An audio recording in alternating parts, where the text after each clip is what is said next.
Welcome to the Thoughtful Leader podcast. My name is Ben Brearley. I'm a leadership coach and the founder of Thoughtful Leader. The Thoughtful Leader podcast is all about short, sharp leadership advice because thoughtful leadership is good leadership.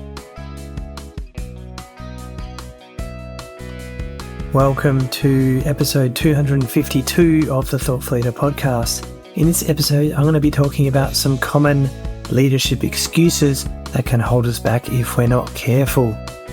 Now, I'm not blaming you for having leadership excuses, but sometimes I do these episodes to raise awareness of just how you might be thinking about things and whether that could be holding you back. So let's get into this episode right now. Now, I hear a lot of stories from leaders who are struggling with challenging team members. People problems can feel quite demoralizing, and it's important to keep a positive frame of mind while you're trying to manage them, which is pretty much what we talked about in the last episode. However, some people problems come down to making a choice, and the choice that some leaders are making is to do nothing about them. Now, doing nothing is actually a choice like any other. That's right, taking no action is a choice too.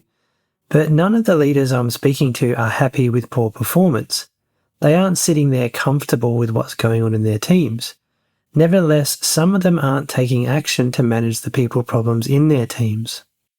And while you might think that this is simply a passive thing to do, I'd urge you to think again. Doing nothing about a problem is actively choosing to let the problem remain. And sometimes this might be okay and entirely appropriate, but at other times, this can cause huge ongoing problems. So why are leaders ignoring their people problems? Well, ignoring may be the wrong word. I'd say that some leaders know there is a problem, but they feel as if they are powerless to do anything about it. Or there are a number of leadership excuses that are used to justify the lack of action. Now, I've spoken previously about this useful sphere of control model, and it is comprised of three parts. The first one is the sphere of concern. Now, these are things that we may be worried or thinking about, but we cannot influence them, such as the weather or certain company politics, for example. The second is the sphere of influence, and this contains the items that we may be able to influence, but we may not be able to control them or make a decision about them directly, such as influencing stakeholder opinions, for example.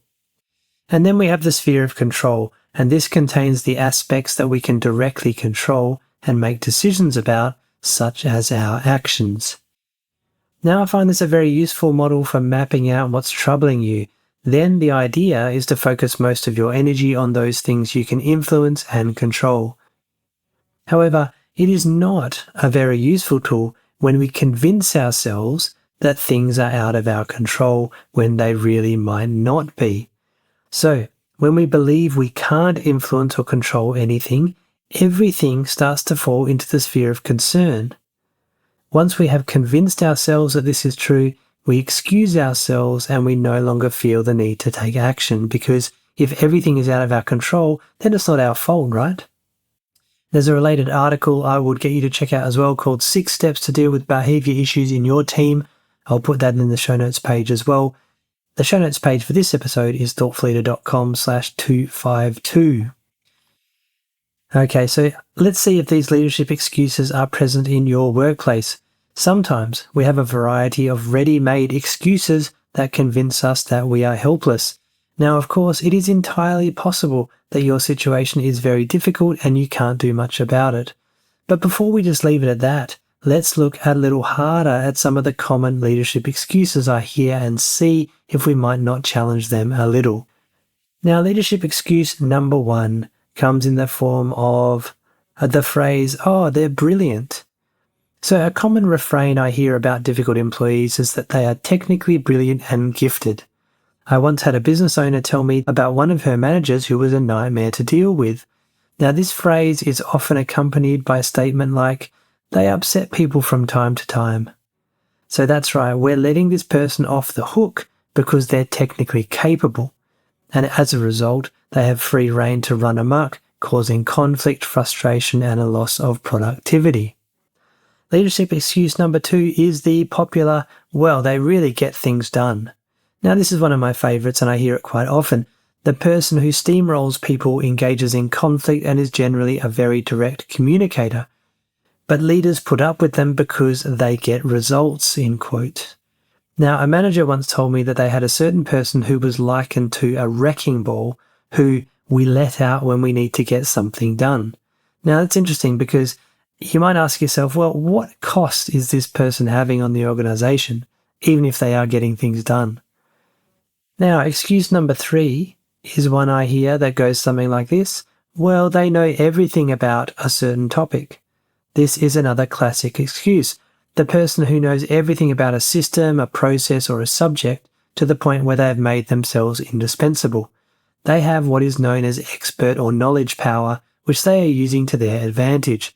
Let this situation go on for too long, and you might find you're being held to ransom by your in-house expert. And if you want to learn more about power dynamics, go check out episode 183 about power dynamics and how they might be impacting your team. I'll whack that in the show notes page too. Now, another excuse I hear comes in the form of statements like, oh, they're lovely, or they're such a great guy or great girl. So this is another common excuse I hear, and it's more about relationships than results. If someone is lovely and capable, there's not really a problem, but often you hear this said about people who aren't quite able to perform their role effectively. So we don't want to hurt their feelings because they're nice, or perhaps they've been employed for a long time and everyone knows them. But unfortunately, when you hear this, it's a low performance environment in the making. And excuse number 5 goes something like this. They know the CEO's cousin. So coming in last, but certainly not least, is the personal relationship example. People are social beings, and it's not unusual to see close relationships forming outside of the normal organizational structure. Now, this doesn't need to be a problem unless it becomes an excuse for overlooking poor behaviour or performance. The people in this category are exercising what's called referent power, which is the ability to influence people based on their relationships. So, if some of these excuses look familiar to you, you're not alone, because these are common phrases I hear when I speak to various leaders and teams, and what I've seen in workplaces for myself. And the point of this episode is not to blame you or to make you feel bad. The situations illustrated by these excuses are real, and they're never easy to deal with. So the point of this episode is to try to help leaders make intentional decisions about solving these people problems, or to make an intentional decision not to solve them. Now, whether you do commit to solving these things or you don't, as long as you're intentional about what you're doing, I'm happy with that. So let's look at the impact these excuses may be having. Well, when we make an excuse for these situations, there are consequences such as decreased team performance, leadership reputation, or setting a precedent for future behaviour.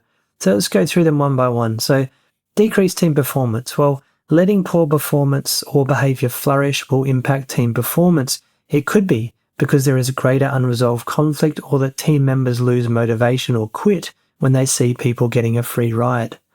The second one was leadership reputation. When we let team members get away with bad behaviour, we are sending a clear message, and that message is, I'm unable to do anything about this situation. Now, that's not the behaviour you want to role model, is it? It's hard to follow a leader when you perceive them as less than credible. And the third one was setting a precedent for future behaviour. Continued poor behaviour or performance tells people that they can get away with it. So why would you strive to do well when there are no consequences? Worse still is when we hold the easy targets accountable instead of the real culprits. So the example might be you let the difficult team member off the hook because they're annoying to deal with, and then you target the people that are quite agreeable. So that's not what we want to happen here. Now, another consequence that we shouldn't overlook is the actual impact on you.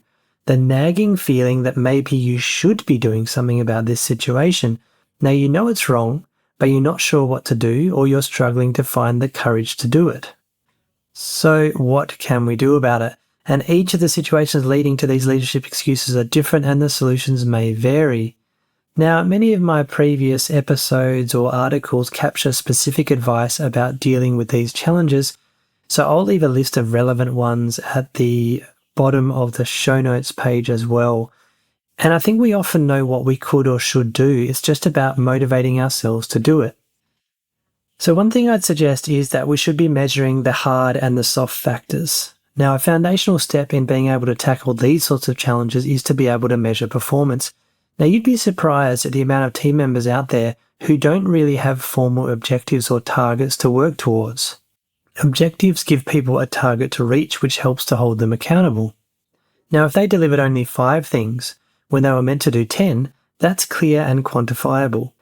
If people are just instead doing stuff with no clear objectives, then it's hard to argue with them when they say they're doing a good job. But it's not all about hard numbers. We also need to be able to measure against behaviour standards too. Bad behaviours should be discouraged, so you need a framework to set the tone.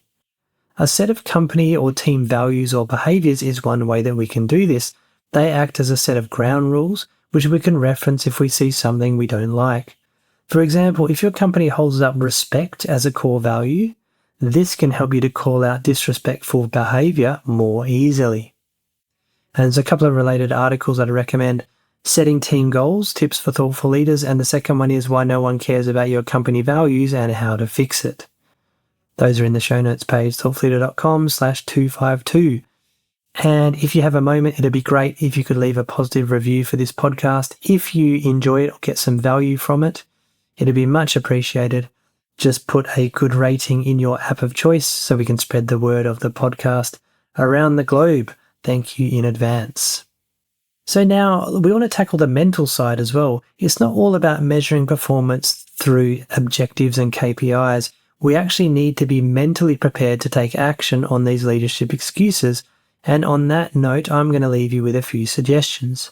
Now, first, start by noticing any excuses you or other team members or colleagues make for poor behaviour or performance, or rather the excuses for not tackling them. Now, I find that raising the awareness of any excuses in your own mind will tend to heighten your discomfort with letting the problems remain, and when the discomfort grows, you'll begin to look for solutions. Now, the next thing I'd suggest is to try answering the following question. What would I do if there were no consequences?